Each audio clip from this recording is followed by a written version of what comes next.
It's time now to take a look at some of the week's stories that impact branding and brands. Branding expert and host of the Chatter That Matters podcast, Tony Chapman, joins us live. Hey, Tony, good to see you.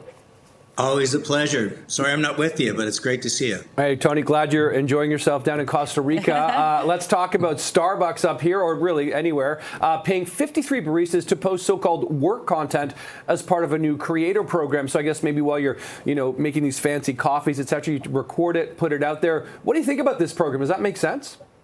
It's a great move. And what we're seeing in marketing is this real need for authenticity. And it's not so much how polished your ad is it from a source that you trust? And then when you're looking at your local employees who are very much part of the creator community, they're already putting things out every day on TikTok and Instagram for their own behalf, getting them involved and saying, hey, talk about the inside tricks. What's your favorite coffee that you make?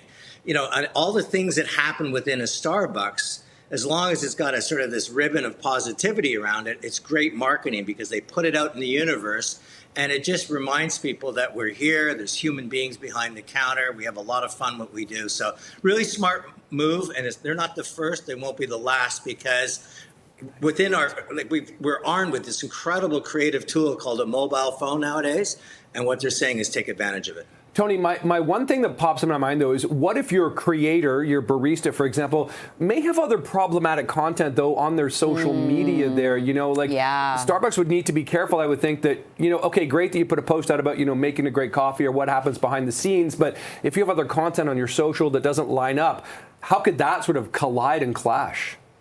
Well, it could collide and clash for sure. I mean, what Starbucks is saying is they want you to post it on their channels, but there's no question that beneath the scene, you've got to do really good vetting to make sure that these people you've hired to do so are, their commentary, their beliefs, their value system aligns with yours. And that's where the danger comes in because you're no longer just tracking one celebrity. You're talking about dozens of people. And what I think Starbucks is hoping to do, hundreds, if not thousands of these people around the world talking about why Starbucks. So there's no question there's risk attached to it. But I think for them more than anything else is authentic. It's from the heart. It's from people behind the counter having these conversations. So I think that's why they're going ahead with it versus these big polished television campaigns of the past that really today are not resonating the way they used to.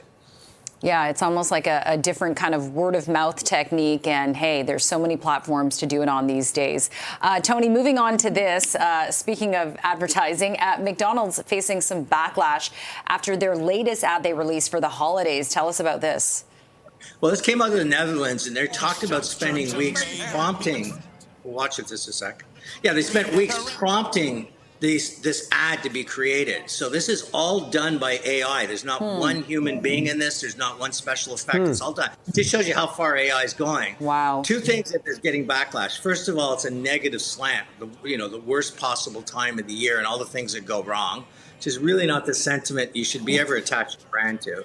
It's almost like the old days. Remember when the parents were skipping because it was the most wonderful time of the year when the kids were going back to school? Yeah. This is kind of the opposite approach to it. Second thing, obviously, the backlash is, hey, McDonald's, you rely on consumers, and you're not using any of those consumers to create your ads. You're just relying on AI. So a double blow back to them. They immediately stopped the comments on YouTube. They've now pulled the ad. Wow. But it just reminds you that, yes, AI can do anything, but if you lose sight of the human being within the context of it all, be prepared for the backlash that they're receiving. Yeah, ba-da-ba-ba-ba, no one's loving it. Yeah, okay.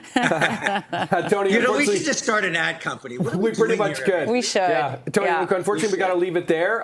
Listen, I hope you have a great week. We'll see you next week and look forward to more Brand Chatted with you coming up. Have a good one. Thanks, Tony. Perfect, thanks.